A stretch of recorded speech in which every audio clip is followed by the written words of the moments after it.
Hi there, Cosmic Family. My name is Eliar in this incarnation. Today I'm here to talk about the new moon that we are going to have on February 9th. Sun and moon are going to be reunited on the degree 20 and they are creating almost an exact square with Uranus in Taurus. I'm going to put them up on the screen.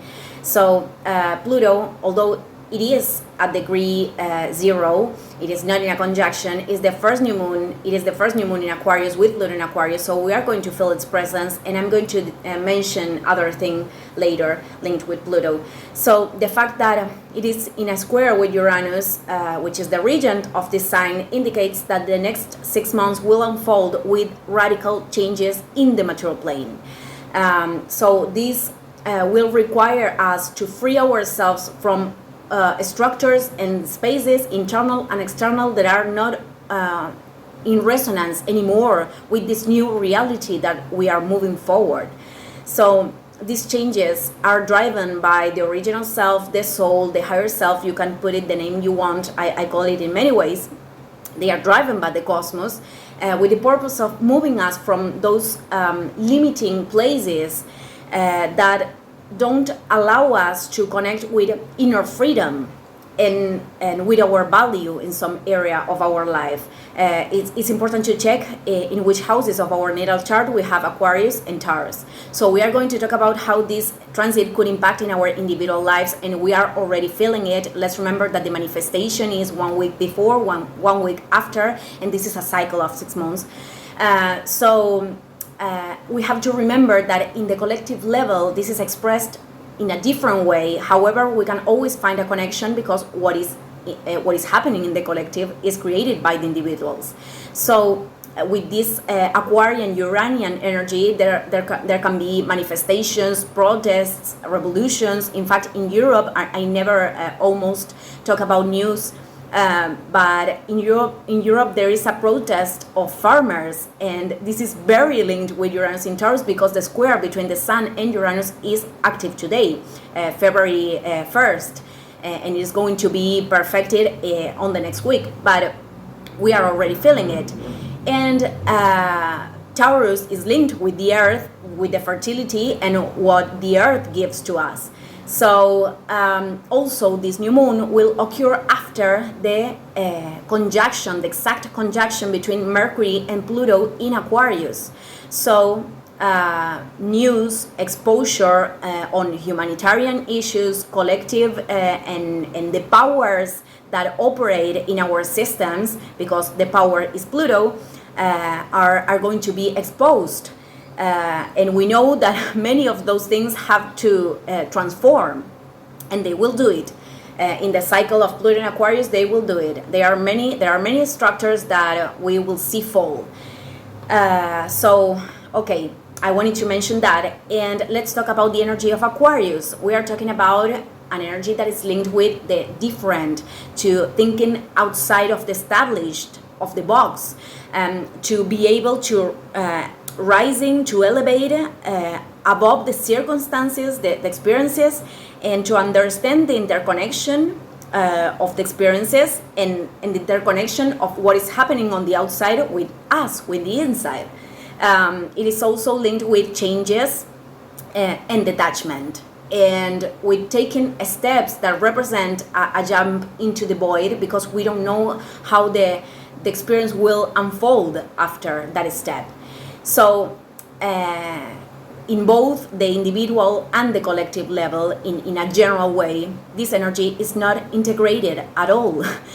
In fact, this thing that I mentioned a lot in this channel, to live in the presence, to connect in a deeply way with experiences, but also with detachment, because it doesn't matter how we are perceiving them from the dualities of the ego. I mean, if we are seeing them as bad or good, all the experiences are impermanent. So this practice of the present is to be in consciousness, is to be in connection with our soul, and I think most of us, we are not all the time in that connection. That's why it is a practice, but this is not incorporated in the society, and this will be a thing very important to apply if we want to experiment inner peace. This will be a key for the whole next cycle. I'm not talking about the 6 months, the whole next phase of the path for the entire humanity. On the other hand, we have to talk about the square with Uranus in Taurus. So what does the energy of Taurus represents? This is linked with the value, the things that give us security, earthly and individual resources, the earth, the physical body. So every square invites us to do a work, a labor, in order to move the energy, in order to create dynamism. So many times could be linked with challenges. And in this case, this tells us that unexpected changes could present. And no matter how we are perceiving them, because they are operating with a great evolutionary purpose, it's important to understand that they are pushing us to require with our own, to reconnect, with our own value in a different way. And this transit may bring the feeling that there's no floor to walk in some area of our lives, that the bases are disintegrating, and they are because they have no resonance with the next phase of our evolution. So with Uranus in Taurus, we can talk about economic changes, ways of generating money, ways of generating resources. I like the word resources because resources are not only money. Issues with moving house, for example, because the house is a structure that gives us security. But if, for example, a person has the degree 20 of Taurus or Aquarius in the house 7, this will be linked with relationships. So that's why it's important to take in our natal chart.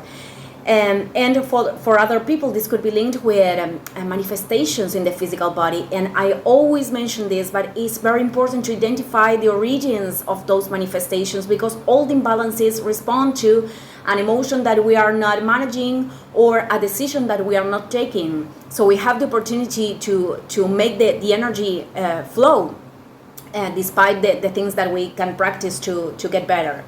So there are moments in life, I wanted to mention this because there are moments in life in which from the dualities of the ego, from the disconnected ego, we can think, and how can this change, how this change is taking me to a better place.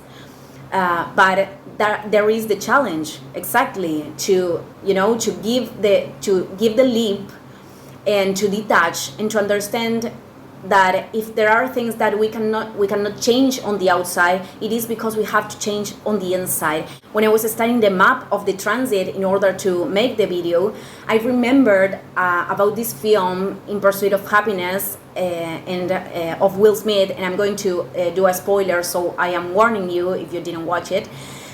Because I thought it was a very good example, and we are at the moment that I am doing this video, we have a sextile between Mercury and Neptune in Pisces, and Neptune is very linked with films, so I think it is a very good example.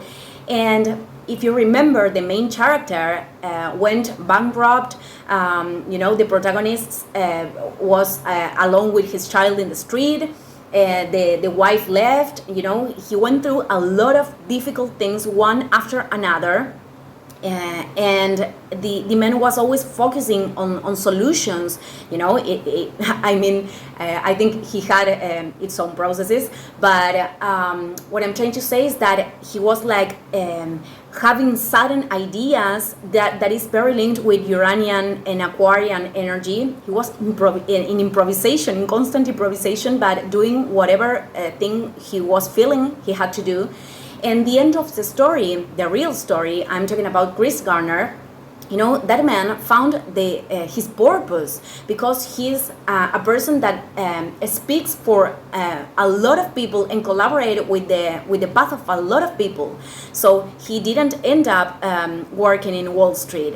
And what I'm trying to say with this is that many times we don't even realize that we are clinging to spaces.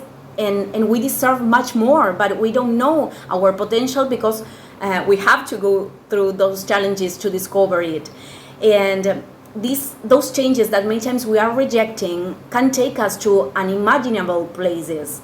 So with Mercury in Aquarius, is going to be in Aquarius by that moment, and in a square with Jupiter in Taurus, this Mercury is inviting us to break with obsolete beliefs about our value, about what we deserve, but also about the ways we are generating resources, but also is encouraging us to think bigger, to think beyond what we can imagine many times, and to put ourselves another kind of objectives, of goals, because the big dreams requires us to be in that frequency, and to be in that frequency is practice, trial and error.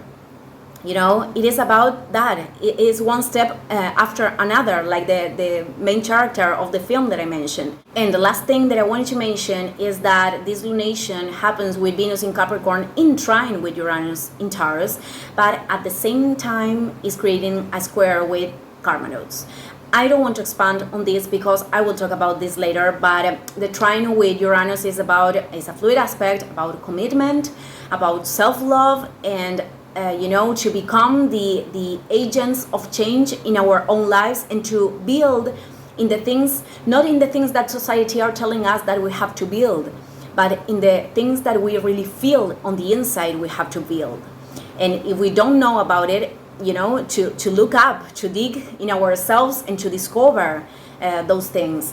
So every aspect in our life, every space, not only relationships, are linked with what we are sustaining on the inside. So that is the place that we have to put the energy, the major energy, to build in that place, and of course then to take those things to the action in the material plane. But everything starts in here, so this is the most important place, and the connection with love.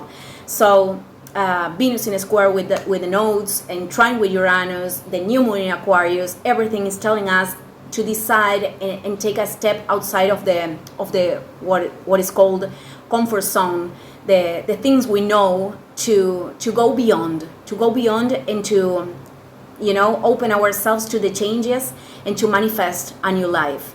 So I just wanted to leave this message today. Thank you everyone, and see you in the next video. Ciao ciao.